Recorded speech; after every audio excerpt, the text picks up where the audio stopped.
Добро вечер. Вторник, 22 часот и 30 минути, време за нова вонредна политичка анализа. За вас кои сте мембар и мембар си користите опцијата membership на YouTube каналот Васко Ефтов.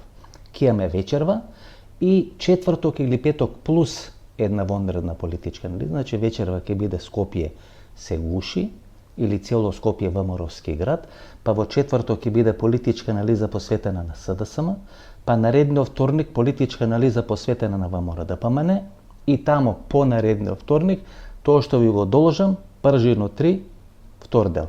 Се сеќавате на Владко Ѓорчев, нели после сите избори, после сите локални избори во главниот град на Република Македонија, оној лозунг, она флоскула или парола, цело Скопје ВМРО-ски град. И кога слават, цело Скопје ВМРО-ски град, со бела чао, Даниела Арсовска дојде во штабот на ВМРО-ДПМН.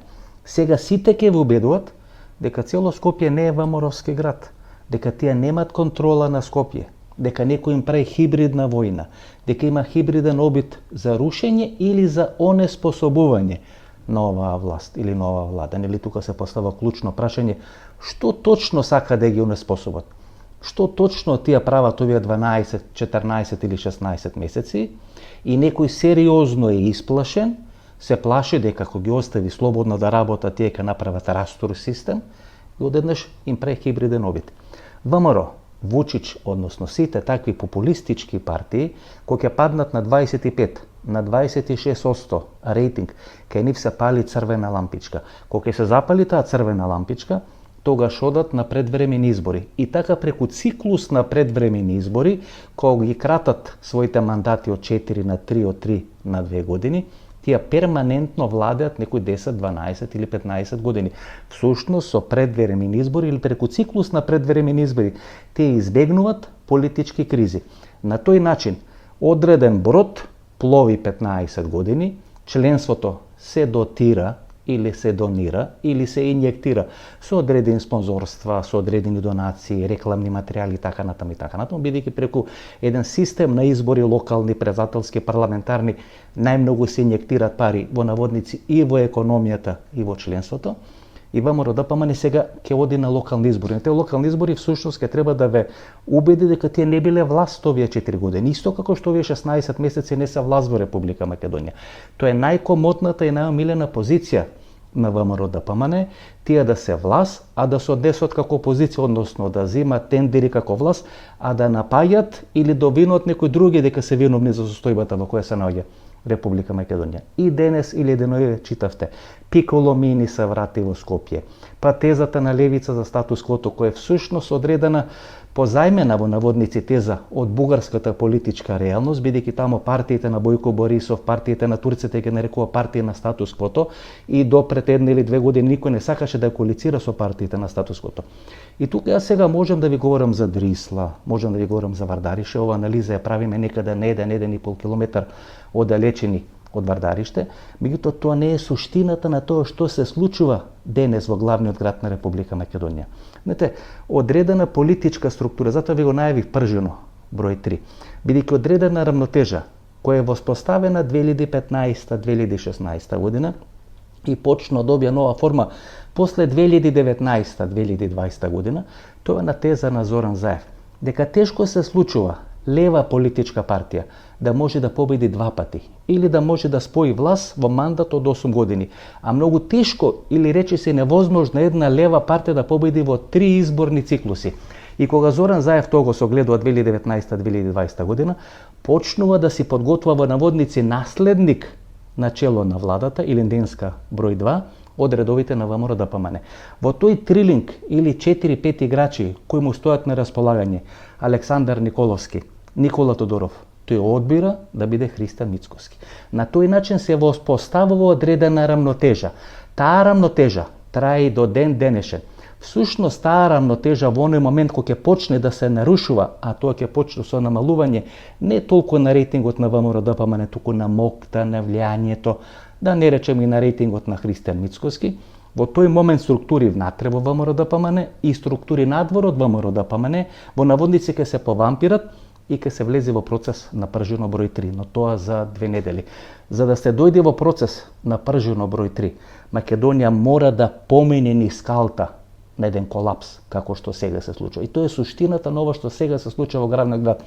Не дека некој му пречи на Мицкоски да покаже резултати, туку тоа е еден конфликт на неколку политички структури, на неколку фамилиарни или семејни групации, на неколку олигархиски групации, кои всушност сваќа дека одреден модел и одредена рамнотежа воспоставена 2019-2020 година се движи кон својот крај.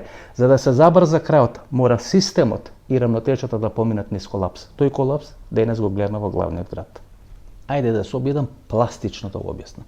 Имате еден човек, една индивидуа, еден спортист, кој сака да се бави со скок во височина и тренира 10, 15, 20 години за да биде врвен спортист во дисциплина скок во височина. Прво, треба да има физички предиспозиции, слаб, висок, за да може да скока во височина. Вие не можете да имате 110 кила и да скокате во височина, бидејќи полесно е 50 или 60 кила да ги префрлите преку летвата на 2 метри 20, 2 метри 30, отколку 120 кила. Значи, под број 1, да има физички предиспозиции. Под број 2, силно, секојдневно и мако трпно да тренира. И така постепено, ден за ден, недела за недела или година за година, ви од 2 метри, ќе скокате 2 метри 10 см, па 2 метри 20, па 2 метри 30, ако ги имате физички предиспозиции, може 2 метри 40, ако некој останете на 2 метри 20, но и тоа е за некои регионални услови врвен резултат. И под број 3, ако немате физички предиспозиции и ако не тренирате макотрпно, треба да примате допинг. Значи, ако ги немате овие претходни два елементи или предпоставки, мора да примате допинг, за да може да скокате 2 метри 30 или 2 метри 40. Значи, да имате врвен резултат, без предиспозиции и без макотрпна работа. Се сеќавате на она теза, која кажувавме до пред 10, 20, 30 или 40 години, едната теза беше за 2 червени за бугарките, и втората теза беше дека ние сме биле Америка за Полска, за Романија, за Бугарија, за сите земји од источниот лагер.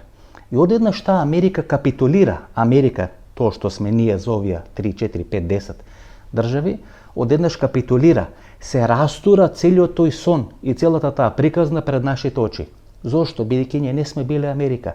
Ниту сме имале физички предиспозиции, уште помалку мако трпно сме работеле и во наводници сме примале допинг. Допингот бил поранешна СФР Југославија. Кога веќе отрните допингот, кога ќе трните поранешна СФР Југославија, останува ова грдо лице на Република Македонија, кое денес го гледаме во главниот град, пред 2 месеци го гледавме во пожарите ширум во Македонија, пред половина година го гледавме во дискотеката Пулс во Кочани. Едноставно, ниту сме имале предиспозиции да бидеме Америка во однос на сите овие држави, напротив, и во историски, во секаков друг контекст сме биле не Америка, туку сме биле некој, не знам, Авганистан во споредба со овие држави. Ниту макотрпно сме работеле, ниту пак знаеме макотрпно да работиме и сме користеле одреден допинг. Кога во наводници тој допинг исчезна, остана грдото лице. Значи Република Македонија минус СФР Југославија е ова што денес ни се случува. И тоа што денес ни се случува, ние сме го најавувале, ние сме го предпоставувале. Гледате како после една година, 15-16 месеци се затвара кругот. Всушност се затварат кругот после 33-34 години и тоа кое континуирано сме го кажувале. Ако не најдеме модел, ако не најдеме формула, нормално да почнеме да функционираме, да ги согледаме нашите можности. Врз база на тоа согледување на можностите да предпоставиме што можеме да развиваме, што можеме да отфрлиме, да направиме одредена кост-бенефит анализа, што можеме, каде можеме и каде најдобри резултати ќе даде, ние тоа не го направивме. Чекавме некој да ни помогне, или странци, или тука, или санкции кон СР Југославија, или некоја влага што остануваше од поранешна СФР Југославија и така натаму и така натаму. И кога сето тоа исчезна, остана грдото лице. Тоа грдо лице, дризла, бардалиште, пожар и така натаму и така натаму. Знаете што е најлошо? Ако час поскоро не го разбереме ова и не се осознаеме, ние за 1 или 2 години ќе бидеме држава каде што банкротот нема да биде Анте Портас и да чука на врата, туку ќе најавни со целата сила, не ќе можеме да се движиме, не ќе можеме да дишеме со тој банкрот кој ни е качен на грбот. Знаете што е најстрашно? Има теза дека медиумите ова го создават. Не, напротив, медиумите ништо не создават. И тоа е многу полоша варијанта од тоа медиумите нешто да создават. Некаде 2012 година, само неколку недели претходно имам трансфер на емисијата од ТВ Алфа на телевизија Алсатем, се случат оние немили настани с Милковски езор и така натаму и така натаму. Алсатем телевизија првиот ден имаше големи протести по оние улици кои поминува покрај Мавровка, тамо е седиштето на Алсатем телевизија. Првиот и вториот ден Алсатем телевизија правеше спектар на вести или содржина на вести сосема различно на барањето на тие кои протестира. Тогаш имаше одредена изјава на Гордана Енколовска за одредени вахабисти, радикален ислам и така натаму и така натаму. И телевизија Алсат, бидејќи беше тогаш дел на една владин, во наводници, дел на една заедничка коалиција на ВМРО, ДПМН и ДУИ, правеше одредена содржина на вести спротивна на барањето на тие што протестира. Тоа беше маса на народ кој поминуваше покрај Мавровка. И рейтингот на телевизијата беше за 50, за 60% смален надоле. Првиот ден намален рейтинг, вториот ден дополнително намален рейтинг. Третиот ден, кога видува веќе дека бројките и рейтингот одат надоле, седна и ја сменија содржината на програмата, ја сменија содржината на вестите. Почна да ги презентират и ги застапат барањата на тие кои протестира. На тој начин, всушност, вие сваќате дека телевизијата не креира амбиент, туку телевизијата или медиумите во најголем дел се сообразуваат со амбиентот кој некој друг претходно го има направено. Така што знаете она теза дека медиумите се виновни бидејќи нешто прават и нешто создават, јас би ја видоизменил, медиумите се виновни бидејќи ништо не прават, бидејќи ништо не сознават, немат сила, немат капацитет да може да креират одреден амбиент во Република Македонија. Имаме и различен пример кој се случуваше во текот на 90-тите и некаде до Букуреш 2008 година. Не знам дали сум го раскажал синдромот на Никол Младенов, мој колега, мој пријател, една од последните средби со него. Тој беше драматично незадоволен од состојбата во која се наоѓаше Република Македонија. Букуреш, пропаста на Букуреш, целата политичка економска криза која се насетуваше, која тој ја гледаше, па Груевски и на крај доаѓа нели вистината за Македонија 2015-2016 година. И на тој последен разговор, доста драматичен разговор, се обидов да му презентирам дека таа Македонија 2008, 2009, 2010, 2011 година, која беше всушност кресчендо, која беше финале на одредени процеси за кои тој се залагаше, да не се ја виткаме кичмата, отвараше одредени теми од историјата. Црн баук беше СФР Југославија, се повампирува одредени историски личности кои историјата ги имаше маргинализирано, ги имаше ставено во графата или во барабанот на пробугарски личности и така натаму. И така натаму. И кога вие водите такви процеси, и на бранот на такви процеси всушност ви се формира една Франкенштајн политичка општествена творба, тогаш на Република Македонија, во наводници, нели? Пежеративно, метафорички кажано Франкенштајн. И вие ќе погледнете и всушност сваќате дека не ви се допаѓа таа рожба, таа творба, а таа творба е всушност во еден голем дел, да не речеме најголем дел, на одредено создавање медиумски политички амбиент за да се стигне до една таква фаза. Значи имате две вистини, кога медиумите создават одредена творба, одредена рожба и таа рожба кога ќе погледнат во огледало всушност не им се допаѓа и почнува да се срамат во наводници од детето или чедото го имат формирано. И под број 2 тоа денес што се прави. Медиумите немаат никаква контрола. Медиумите само трчат, знаете како во оние трки кога кучето трча позади зајакот, нели никош не може да го стигне, или тие зајаци кои ги стават на оние трки во цири, атлетски митинзи и така натаму, кои ќе истрчат 200-300 метри па ќе се трнат на страна за да може да го диктира темпото. Тоа се денес медиумите ништо не креират, ништо не прават. Ние немаме контрола на процесите и во услови кои немате никаква контрола на процесите, претходно сме имале можеби некоја погрешна контрола на процесите, и кога имате што е денешна Македонија, односно реалноста минус СФР Југославија, тој градото лице на денешна Македонија, тоа знаете, како би рекол, паси спаса нам нема, пропасти нечемо. Тоа е суштината на кризата. Значи, велам, можам да ви говорам за Вардариште, можам да ви говорам за Дрисла, можам нели да правам одредени политички параболи дека тој што бил од ВМРО ДПМН ставен на чело на Дриста се треба да биде носител на советничка листа во градот Скопје, но така најлесно ќе ја промашиме суштината на тоа што ни се случува во Република Македонија. Гледате, некој се обиде во изминатите 2-3 години, тоа можем да го разберам зошто го прави официјален Белград, Српската православна црква, одредени структури како Александар Вучич, да направат знак на еднаквост помеѓу српски свет и носталгијата кон поранешна СФР Југославија, Но ако некој тоа го прави тука во Република Македонија, кога носталгијата кон Југославија, а тоа не е носталгија кон младоста, туку носталгија кон одреден систем, кон систем на одредени вредности, односно нешто што е организирано. Имаше таму одредени елементи на комунизам кои не ни се допаѓа, елементи на недемократија кои не ни се допаѓа, елементи на режим со одредена комунистичка партија кои не ни се допаѓа, и ние решивме на референдумот на 8 септември 1991 година тоа да го смениме, но системот, организацијата на работа, знаете, кога тој што работи во комунална хигиена се вработува не да биде шеф, туку да чисти, да биде Скопје или да бидат градовите во Република Македонија чисти, и кој тој тоа не си го прави или не го прави за тоа што е вработен, тогаш вие го рушите системот. Во оној момент кога ќе острушите системот, тогаш само прашање на техника како тој систем ќе помине низ еден синдром на колапс, и поминувајќи низ синдром на колапс, на крајот после 33-34 години, што ќе кажете вие?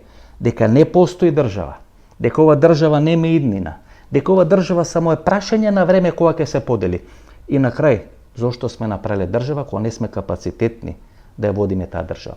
На крајот, вие ќе си ставите една таква стигматизација дека сме некапацитетен народ, кој прво не заслужил држава, а кога веќе му дале држава не е капацитетен да ја води таа држава, и тогаш во една таква обланда, еден таков обрч на фрустрации, на немок, на неорганизираност, било што да ви се случи, вие немате капацитет ниту да се спротивставите на тоа, ниту да го решите тоа, ниту пак да верувате дека можете тоа да го направите.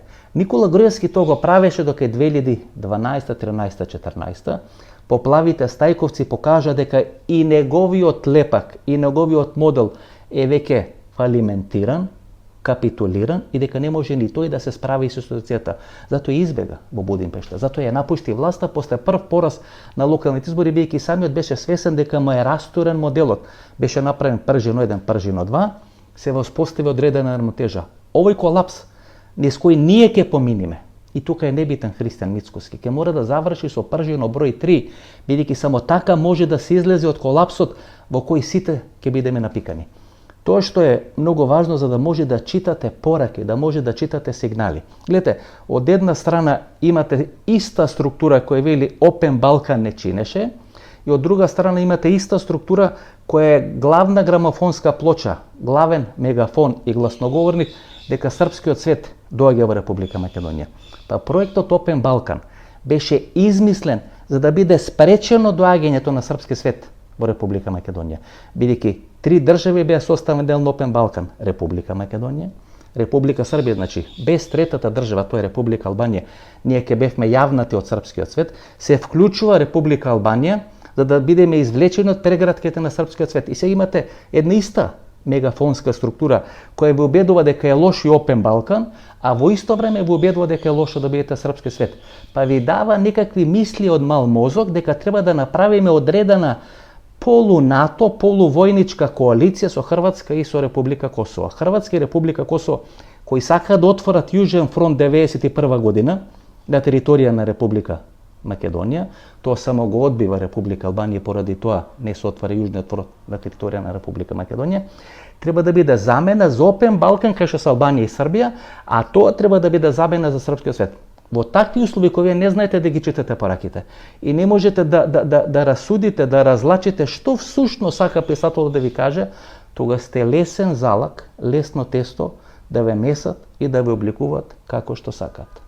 Знаете ли кога има најмногу пожари во главниот град на Република Македонија? Или најмногу пожари во Република Македонија периодот 2006-2008 година? Имам одредени анализи, одредени истражувања, одредени Excel табели, како што сака да кажат политичарите во Република Македонија, кои тоа го потврдува. 2006-2008 година дуе надвор од власта и има масовно пожари. Веројатно тие Excel табели ги има и ВМРО ДПМН, и кога видо дека системот им е во колапс, седна и ги измислија хибриден обид за дестабилизација на Република Македонија или хибридна војна. Еве кој може да направи хибридна војна? Република Грција е земја членка на НАТО, Република Бугарија е земја членка на НАТО, Албанија е земја членка на НАТО, Косово е држава протекторат под контрола на НАТО и Србија со српскиот свет сака да влезе во Република Македонија. Кој нас ни прави хибриден обид за дестабилизација. Пред еден месец имаше изјава на Александар Вучич, кој велеше дека тоа што се случи во Србија е мачкина кашлица за кочени тоа што се случи во Република Македонија. Дека во Република Македонија, тој ли, само ја цитирам неговата изјава, е виновен човечкиот фактор што не било случај во Нови Сад и во Србија кај што имало 15 жртви, а во Република Македонија има 63 жртви. И во еден таков моментум, значи тоа е некаде пред 30 на дена, почнува да се заладуваат односите помеѓу официјално Скопје, чите ВМРО-ДПМН, и официјален Белград, чите партијата на Александар Вучич. И сите овие медиумски трабанти на Христијан Мицкоски одеднаш се сетят дека Александар Вучич не мисли добро на Република Македонија. Дури пред 6 месеци и овие кои го напаѓаа Христијан Мицкоски почна да детектират одредени шкоди и да ја пласират приказната дека во Кочени се видени одредени шкоди и дека бија возела шкоди, а македонската полиција нели нема купено шкоди и не вози македонската полиција шкоди. И на крајот сите тие треба да ви напикаат во глава. И тоа оној синдром кој ви го кажував, одреден систем на вакцини. Имате вирус, имате вакцина и вие со вакцината која земате од вирусот всушност треба да решавате основната болест. Тоа е конфликт внатре ВМРО-ВМРО. Конфликтот ВМРО-ВМРО плюс Зоран Заев и одредена структура треба да биде финале на сите процеси кои се случуваат. Тие процеси всушност се носат државата во одреден колапс и тоа треба да заврши со пржено 3, тоа ќе анализираме нели за 2 недели. Што сега ќе ви се случува? Па сега ќе ви убедува дека Орце Ѓорѓиевски е различен од Христијан Мицкоски. Тој отишол во Љубљана, се сретнал со градоначалникот на Љубљана. Па го носи екзит од Нови Сад тука во Република Македонија, екзит кој е во конфронтација со Вучич, се носи тука во главниот град на Република Македонија. Па со Мишко Ралев кој бил кандидат на СДСМ, кој СДСМ не го номинира, тој седи и пие кафе. Па Мишко Ралев му го носи Владко Стефановски бидејќи едно исто друштво. Па може на крај ќе дојде и Милчо Манчевски, тој е малце поголем орев, поголем залак, па треба малку подолго или повеќе време за да може да биде сварена целата таа приказна. И што е суштината? На крај нели ќе ви убедува дека Орце Ѓорѓиевски е различен од Христијан Мицкоски. Ако Христијан Мицкоски прави конфликти во општеството, го дели општеството на ВМРО, на СДСМ, на непријатели, на хибридни војни и на хибридни обиди за растурење или правење криза во Република Македонија, Орце Ѓорѓиевски ќе го лечи македонското општество. И тоа беше во наводници конфликт Коце Трајановски и Никола Груевски. Коце Трајановски кој не правеше проблеми со никој, кој не правеше конфликти со никој, правеше мостови и градеше одредени пријателства, ќе беше природен наследник на Никола Груевски, начело на ВМРО-ДПМН и начело на македонската влада. Напротив, беше пуштен низ вода од страна на истиот Никола Груевски. И сега имате две владеачки партии или две партии кои 35 години владат во Република Македонија и двете партии во моментот сакаат да имат кандидати за градоначалници кои не може да им ги засенат партиските лидери. Орце Ѓорѓиевски не може да го засени, или така мисли Христијан Мицкоски не може да го засени. Христијан Мицкоски кај Шукова не сме да го засени Венко Филипче. Венко Филипче се откажува да има силен кандидат, видите сега да имаше силен кандидат СДСМ за функцијата градоначалник на Скопје. Немаше да победи, но СДСМ немаше да размислува дали ќе биде на 100, 120 илјади или 140 илјади гласови. Веројатно ќе размислуваше дали ќе биде 200 или повеќе 200 илјади гласови на советнички листи широм Република Македонија, во стравот дека кандидатите за градоначалници може да ги засанат партиските лидери, чите Христијан Мицкоски и Венко Филипче, ние одиме со спектар на кандидати за градоначалници кои не може да направат посериозна политичка кариера или ќе бидат обструирани да направат одредена посериозна политичка кариера. И имате избори во главниот град кои всушност не ги сака или не ги посакува никој, плюс криза, плюс вардариште, плюс дрисла, и тоа е знак на едно со колапс во кој се соочува или кој се напикува Република Македонија. Бидејќи ние сме болно општество, да не речем болна држава, тоа што сега ни се случува можеме најдобро медицински да го објасниме. Или како велат докторите или нутриционистите, не треба да јадите јаглехидрати, бидејќи со помош на јаглехидратите сите масноти ви се врзуваат за крвните садови. Треба да јадете поише протеини, а имате здрави и нездрави масти. Ако јадите нездрави масти, тогаш го зголемувате холестеролот, ги зголемувате триглицеридите, ги зголемувате маснотиите и може да ви дојде организмот во колапс. Ако јадите здрави масти, тогаш ништо тоа нема да ви се случи. Ако едно општество, една држава како Република Македонија, во континуитет јади нездрави масти, односно избира политички структури, политички групации, политички партии да ја водат државата, да го водат главниот град или да ги водат општините во Република Македонија, и тоа го прават 34-35 години, што ќе се случи со еден организам ако 35 години се храни со нездрави масти? Ќе се зголемат маснотиите, ќе се зголеми холестеролот, тогаш запушеноста на крвните садови кои ви ја носат крвта или ви ја развезуваат крвта низ организмот, низ телото, нема да можат тие коридори да функционират, нема да може тоа да го прават и вие ќе имате или мозочен, или срцев удар, или некаков тромб, било што, некаква медицинска разврска. Што може да ви се случи? Или да преживеете, или да умрете на лице место. Ако преживеете, некој ќе треба да дојде да ве стентира, да може тие крвотоци, артерии и вени, да ви ги оспособи и да ви ги стави во одредена функција.